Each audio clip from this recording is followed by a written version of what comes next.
Aloha, welcome back to Unveiling Farm.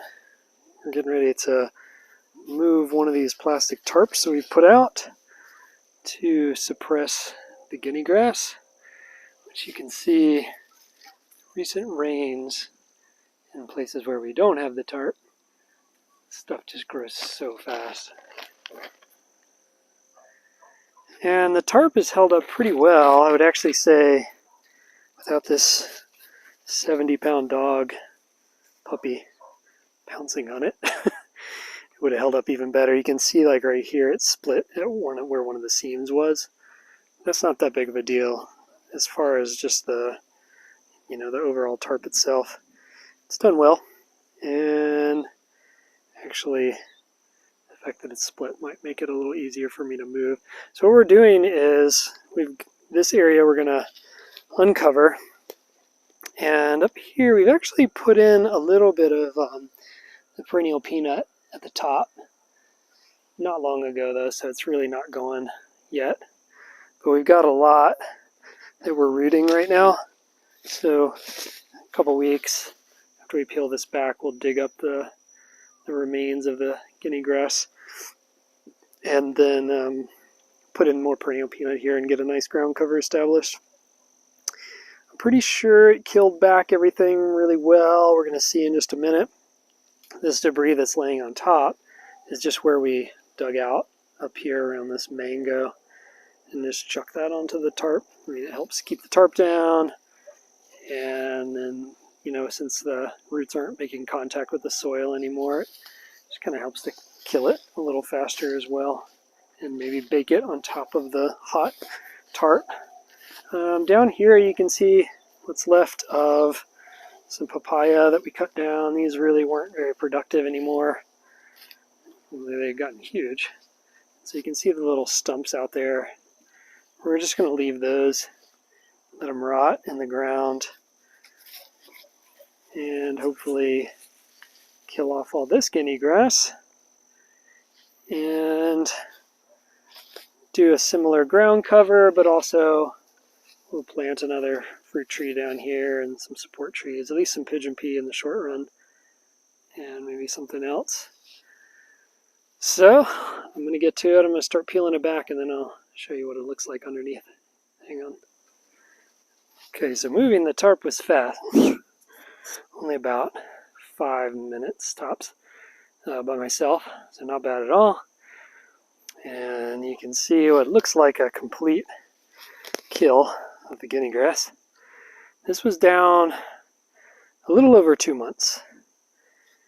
And what I'm doing is I'm kind of experimenting to see if I uncover it, if any of it will come back before I have a chance to dig it up.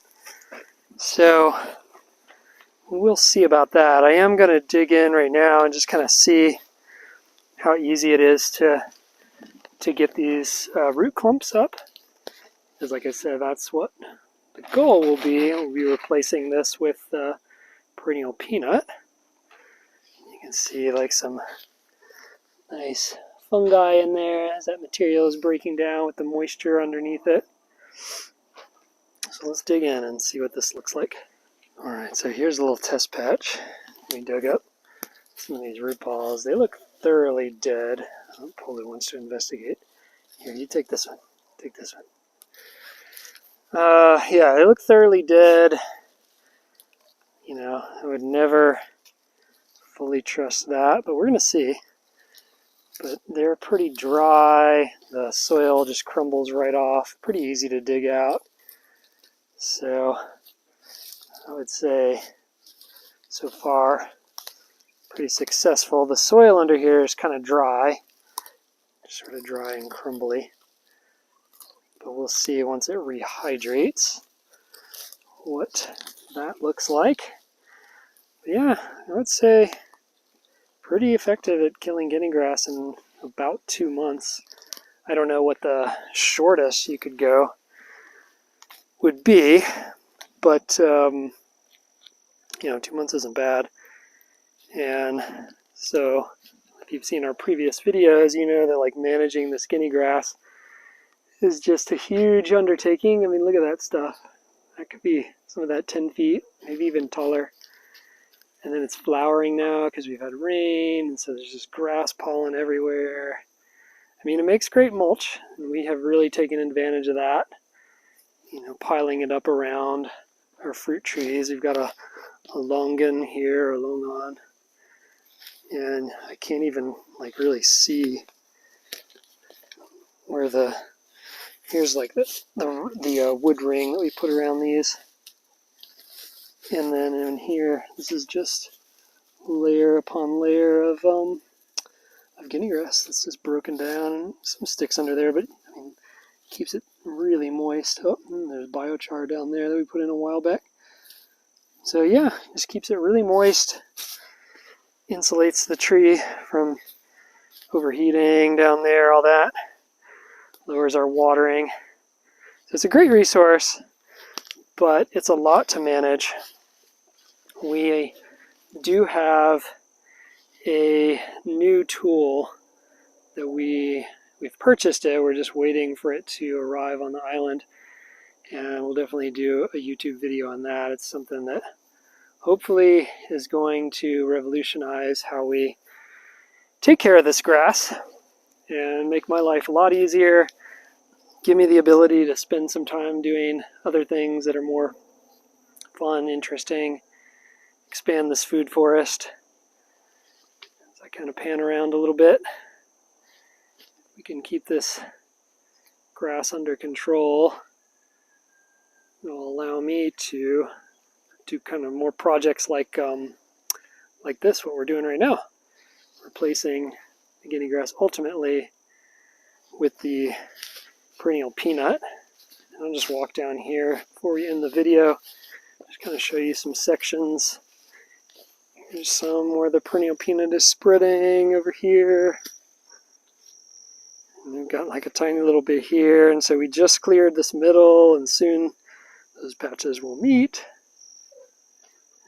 Then this is a patch of grass that is slowly giving way to more patches like this, the perennial peanut.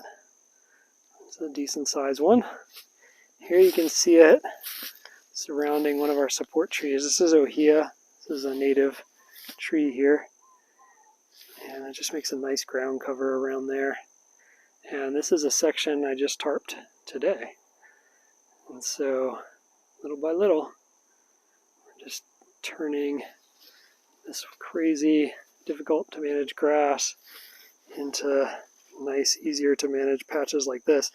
The perennial peanut, you do have to baby it a little bit at first. It's much better to plant it when you know you're getting some rain and things like that. And then you have to come along and pull weeds like this occasionally just to allow it to smother everything so that it can fully take over. If you let anything compete with it, it'll still do a pretty good job, but just not as well. If you baby it for a little while, eventually you can pretty much just step back from it entirely. I know in some places people mow it because it gets pretty thick.